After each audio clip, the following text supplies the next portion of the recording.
Carlos Alcaraz finds a trick for Monte Carlo? Can a small training adjustment make the difference between an early defeat and an epic victory? Carlos Alcaraz firmly believes so.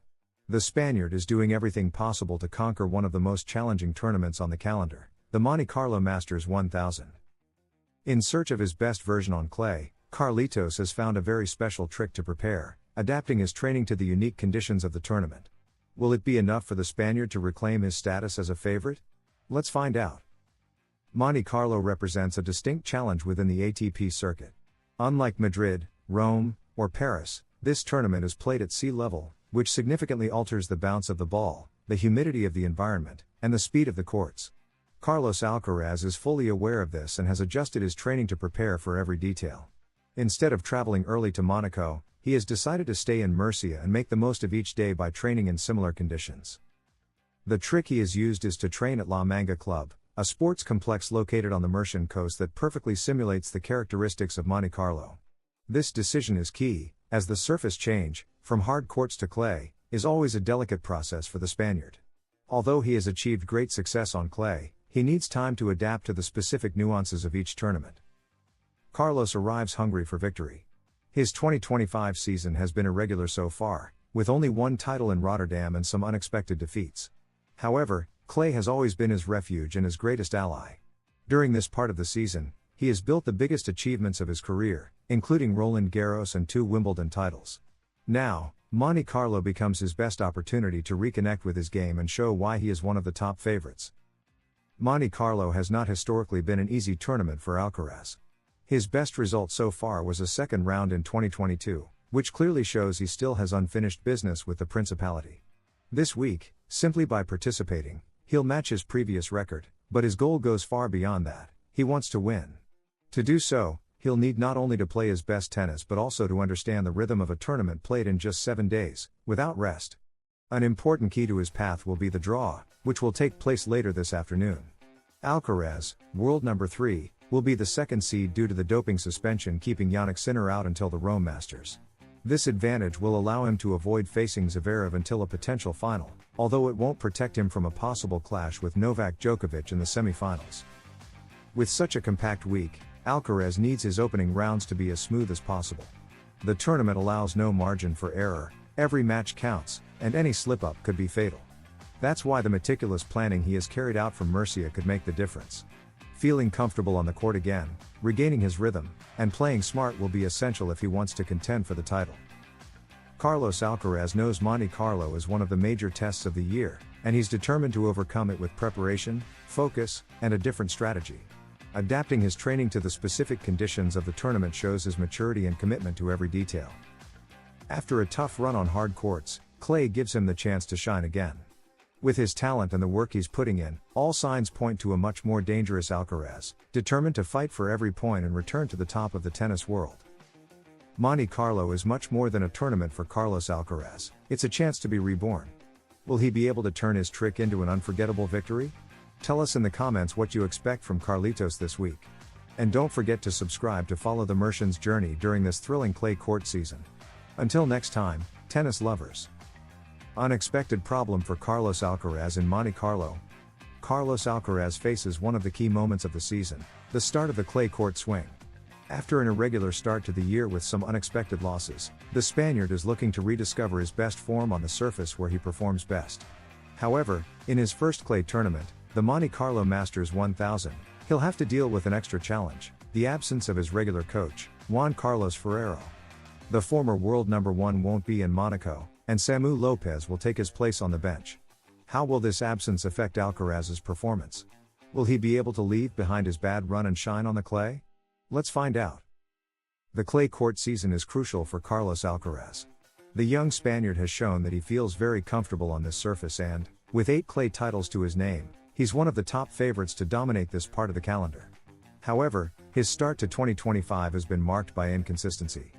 He has only managed to win 1 title, in Rotterdam, and suffered early exits in tournaments where he was a strong contender, like Indian Wells and Miami. The Monte Carlo Masters 1000 is his first big chance to make a statement. However, it won't be easy, as he has never achieved good results in this tournament. His only appearance was in 2022, when he lost his debut match to Sebastian Corda. Now, with more experience and more pressure on his shoulders, Alcaraz will seek redemption and his first big result on the clay of Monaco. Adding to this is an unexpected factor, the absence of Juan Carlos Ferrero. His coach, and one of the key figures in his development, won't be able to accompany him in Monte Carlo.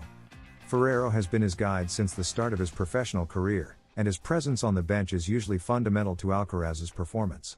However, this time Samu Lopez will lead his coaching team, a formula that already proved successful in Rotterdam. The relationship between a player and their coach is crucial in tennis, a sport where decisions and tactical adjustments can make all the difference.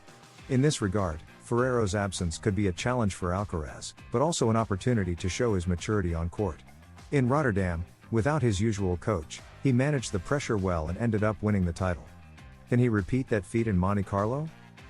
Samu Lopez, who will accompany him in this tournament, has already worked with him on several occasions and knows his game well. Under his guidance, Alcaraz must focus on improving his consistency and regaining confidence in his forehand, a shot that has troubled him in recent tournaments. Additionally, adapting to clay will be key to showing his best tennis again. Monte Carlo is just the first step in a road that includes other major events like the Barcelona Open, the Madrid Open, the Rome Masters 1000, and of course, Roland Garros. To arrive in top form for the second Grand Slam of the year, Alcaraz needs to find his rhythm quickly and leave behind the doubts that have crept into his game in recent months. Carlos Alcaraz is facing an important challenge. The clay court season is his big opportunity to prove that he's still one of the circuit's dominant players, but Monte Carlo presents a tough obstacle. His record at the tournament is not encouraging, and he'll also face it without his usual coach, Juan Carlos Ferrero. However, he's already shown on other occasions that he can overcome adversity and come out stronger. With Samu Lopez by his side and his natural talent, he has all the tools to turn things around and start the clay season on the right foot. Will Monte Carlo be the turning point he needs? Carlos Alcaraz is at a crucial moment in his career.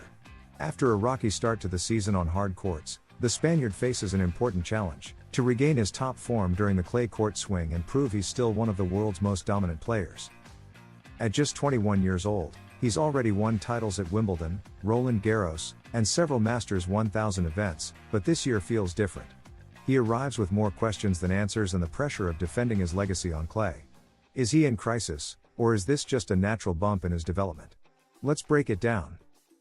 Tennis is a sport of processes, and Carlos Alcaraz is going through one of the most challenging moments of his young career. Although he has achieved decent results in the first few months of the year, like the quarterfinals at the Australian Open and the semifinals at Indian Wells, his performance has fallen short of expectations. Unexpected losses, a lack of consistency, and mental lapses at key moments have raised doubts about his form.